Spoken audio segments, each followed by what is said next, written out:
Europe 1, bonjour. Samuel Etienne. La presse internationale. Et ce matin, Géraldine Vosner, eh bien, vous avez retenu cette histoire pour nous. Ce conflit politico-religieux qui a provoqué le chaos dans les transports en Israël au point de faire trembler le gouvernement. Oui, la polémique a pris des proportions délirantes sur fond de bras de fer religieux.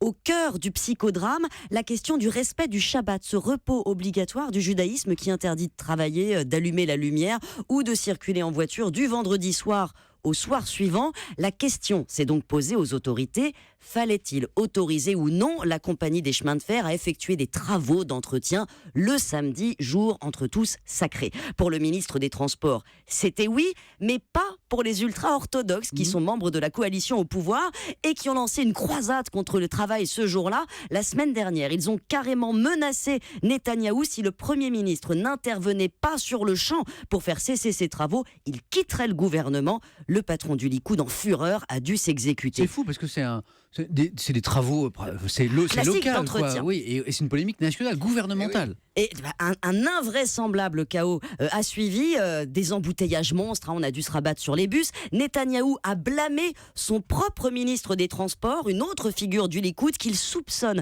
d'avoir provoqué exprès les travaux et cette crise avec les ultra-orthodoxes pour ruiner sa réputation, saper son pouvoir dans le parti. Vous voyez l'ambiance, Samuel, bataille générale façon village gaulois qui révèle surtout la fragilité de cette coalition. Parce que le gouvernement, Géraldine, aurait vraiment pu éclater. Et c'est ça, c'est le drame des Israéliens. Depuis toujours, c'est une démocratie parlementaire, Israël, qui s'appuie sur une seule chambre, la Knesset, 120 députés élus à la proportionnelle quasi intégrale, résultat des partis microscopiques qui sont représentés. Et l'Assemblée est très instable, c'est la 20e Knesset depuis 49, la création d'Israël.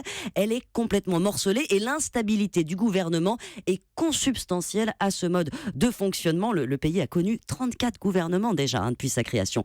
Pour gouverner, le Likoud a bâti une coalition avec notamment ces deux petits partis ultra-orthodoxes qui refusent de lâcher cette question du travail. Leur rêve, c'est d'imposer le repos sacré le samedi avec l'interdiction de l'ouverture des commerces. Oui. Ils sont que 13 à la Knesset, mais comme le gouvernement dépend d'eux, alors ils s'enhardissent. Et oui, c'est ça, la démocratie parlementaire, le régime parlementaire. La plus grande démocratie du monde, on peut le dire.